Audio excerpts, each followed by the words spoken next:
নমস্কার। আজকে আবার আমি একটা ভর্তার রেসিপি নিয়ে চলে এসেছি। আমার ঠাকুমা বানাতেন। তো ঠাকুমা বানাতেন এই যে কুমড়োর বীজ দিয়ে কুমড়োর বীজটা আমি এগুলোকে শুকনো খোলায় ভেজে রেখেছি। কুমড়ো বীজের সাথে আমি আবার একটুখানি সূর্যমুখী বীজও দিয়েছি। এটা আমার টুইস্ট। সূর্যমুখী বীজ আর একটুখানি পোস্ত, দেখুন পোস্ত দেখা যাবে, একদম জাস্ট হাফ চামচ দিয়েছি পোস্তটা। ওগুলোকে আমি শুকনো খোলায় টেলে রেখেছি। ঠাকুমা শুধু কুমড়োর বীজ দিয়েই করতো। তার মধ্যে পেঁয়াজ, রসুন, দুটো শুকনো লঙ্কা আর একটা কাঁচা লঙ্কা, এগুলোকে আমি একটু শুকনো খোলায় ভেজে নেব। শুকনো খোলায়, কারণ এতে তেল যাবে না, কারণ এমনি সানফ্লাওয়ার বীজের অনেকটাই তেল থাকে। আর এমনিও আমি বলেছি আমার ঠাকুমা যে ভর্তা বানাতো তেল ছাড়াই বানাতো আমার ঠাকুমা।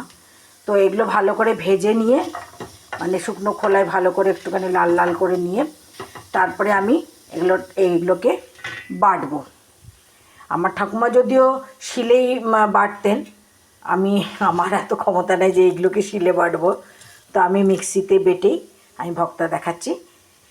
কুমড়ো বীজ, সূর্যমুখী বীজ আর একটু হাফ চামচ পোস্ত আর দুটো পেঁয়াজ, 4টে রসুনের কোয়া, দুটো শুকনো লঙ্কা, একটা কাঁচা লঙ্কা, এগুলো সব টেলে নিয়ে একসাথে মিক্সিতে পিষে নুন দিয়ে মেখে খাওয়া হবে। আমি এগুলো আগে ভেজে নিই, তারপরে দেখাচ্ছি। এই যে আমার ভাজা ভাজা হয়ে গেছে পেঁয়াজ, রসুন, লঙ্কা। আমি এবার নামিয়ে নেব। এখানে আমি একটা কথা বলে রাখি, এই যে কুমড়োর বীজ এবং সূর্যমুখী বীজ, এই দুটো কিন্তু আমি অনলাইন থেকে আনিয়েছি। আপনারা অনলাইনে অর্ডার করলে পেয়ে যাবেন।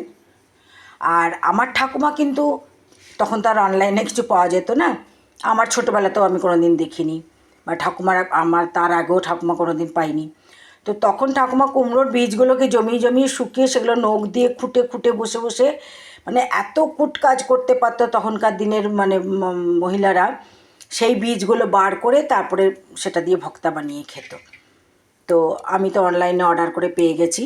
আমার ভাজা হয়ে গেছে, আমি এবার এটা নামিয়ে, এই যে আমার ভর্তা বাটা হয়ে গেছে। কুমড়োর বীজ, সূর্যমুখীর বীজ, অল্প একটু ভাজা পোস্ত, পেঁয়াজ, রসুন, শুকনো লঙ্কা, কাঁচা লঙ্কা দিয়ে ওগুলো সব শুকনো খোলায়, সবকটাই শুকনো খোলায় ভেজে তারপরে মিক্সিতে পিষেছি। অল্পই জল লেগেছে। এই চামচটার বোধহয় আমি 5-6 বার জল দিয়েছি, এর বেশি জল দিইনি। আর ঠাকুমা তো শিলে বাটতেন, তো আরও টাইট বাটতেন।